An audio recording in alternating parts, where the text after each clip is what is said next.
This is magnificent. Wow. Way up at the tip top of Alaska, an airplane can feel like a time machine. You see them there? There's a bunch of little babies running around. Because the Arctic National Wildlife Refuge, commonly known as ANWR, is the kind of pure wilderness most of America paved over long ago. Oh, this is it. We are in the heart of the Arctic Refuge. Welcome to one of the last truly wild places on Earth. The coastal plain brims with life, from musk oxen to bears, both grizzly and polar. Birds that will migrate to the backyards of all 50 states. But, as Florian Schulz has captured over the years, the most common creature is the caribou. And not just a few, but hundreds of thousands. The kind of herd unseen since the plains buffalo were wiped away. And when Florian is here with his family, he can't help but wonder how long it will last. We need to keep some of these places untouched. We are changing the world everywhere so fast, but why not leave a few places unspoiled? For almost 60 years, that was the rationale that protected ANWR from this. These are the oil fields of Prudhoe Bay that fill the famous pipeline and power countless lives. But since there are billions of barrels elsewhere, nature lovers have long argued there is no need to drill here. And for decades, that argument held, until... One day, a friend of mine who's in the oil business called, "Is it true that you have ANWR in the bill?" I said, "I don't know. Who cares? What is that?" He said, "Well, you know, Reagan tried. Every single president tried." I said, "You got to be kidding. I love it now." And after that, we fought like hell to get ANWR. He talked me into it.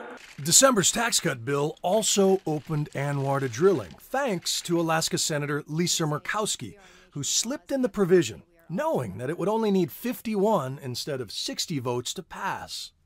It is wrong for those from the outside looking in who have taken a nice trip into an area and said, "This must be protected." But conservationists point out there is already a huge glut of American oil. And oil companies are laying people off up here, right? Because prices are so low. Oil companies have been laying people off, and you know, for the first time in the last 5 years, I was seeing more oil company workers leaving the state of Alaska and going to places like North Dakota than coming into the state. But much like Trump's efforts to revive dying coal mines, the rush to drill here seems driven more by politics than economics. Former Speaker of the House Tom DeLay once said, "If we could drill in ANWR, it'll break the back of the environmental lobby." Yeah, that's how. Did that come true? Did that happen? Well, they haven't drilled in ANWR yet. We know that the Arctic regions are heating twice as fast as any other part of the world, and it just makes zero sense to come here and look for more oil that's just going to exacerbate that problem. And among those opposed is the Gwich'in Nation, the northernmost tribe of Native Americans. How many people live here? About 150 year-round. Wow. I think about 150 people live on my floor of my apartment building. Their numbers may be tiny, but they are definitely not outsiders. Archaeological evidence shows we've been here over 25,000 years. And the only reason they survived is caribou. Back in the day, they would trap the animals in these handmade corrals. These days they use guns and snowmobiles, but still need the animals to survive in one of the most expensive neighborhoods in America. Groceries at the Midnight Sun can cost twice as much as the Whole Foods in Manhattan. Gasoline up here runs $10 a gallon. But still, given the choice between oil money and caribou, there is no debate. These folks will stick with the one animal that has kept them alive for thousands of years, and they cannot imagine drills and trucks and pipelines across what they call the sacred place where life begins. Look what happened to the Plains Indians and the buffalo. That's not going to happen to my people. We're not going to allow that to happen again. To the Gwich'in, they are a Native American David against a Goliath of oil companies, Republican lawmakers, and the Inupiaq, a coastal tribe of Native Alaskans, eager to drill and cash in. Now that the U.S. is saying we can finally do this, now we have the other side, the environmentalists saying we can't do this. What's wrong with this picture? Up on the edge of the Beaufort Sea, the little hamlet of Kaktovik is the only village inside Anwar. And there are 3 topics of conversation most days: polar bears, the weather, and Donald Trump. Are you a fan of President Trump? Yeah, he does good things. You know, he does bad things. I'm grateful that he got the bill passed. Like the president, Charles Lamp thinks drilling in Anwar would be a good thing. And like the president, he's unfazed by the shocking rise in Arctic temperature. The climate is changing up here. Yeah, the climate's always changing. It has always changed. But you don't believe that has anything to do with fossil fuels? It probably has, yeah. It's got to do with... Do you believe in climate change? Do you think it exists? There is a cooling and there's a heating. The ice caps were going to melt. They were going to be gone by now, but now they're setting records. That is the exact opposite of the truth. And this time-lapse of NASA satellite data clearly shows how the relentless burning of fossil fuels is melting the Arctic at a record pace, including the oldest, thickest ice seen here in white. Which is why more and more emaciated Nanook are wandering into town. They need sea ice to make dens and hunt seals, and without it, whale scraps are the next best thing. But skinny, hungry polar bears aren't the only warning sign up here. That is the Kaktovik airport, and they're moving it away from the coast, due in part to sea level rise. They're seeing more and more freakish rainstorms in the winter and blizzards in the summer, but at the same time, all the modern creature comforts in this town, from the clinic to the school, were paid for with oil money. And with the promise of fresh millions for their native corporation, most of the folks here are eager to tap into the one product that is changing their land forever. What we use for whaling, we use gas and oil. What we use to go hunt caribou, we use gas and oil. We have this right to develop on our own land. A so-called scoping meeting with federal officials lays bare just how emotionally divisive the issue has become. Think about what's going to happen to this land if there's an oil spill and the response that's going to come along with it. We have thousands of gallons discovered in places that have already seen disruption, but restraint is what we lack. When did we all become owners of the land? It has always owned us.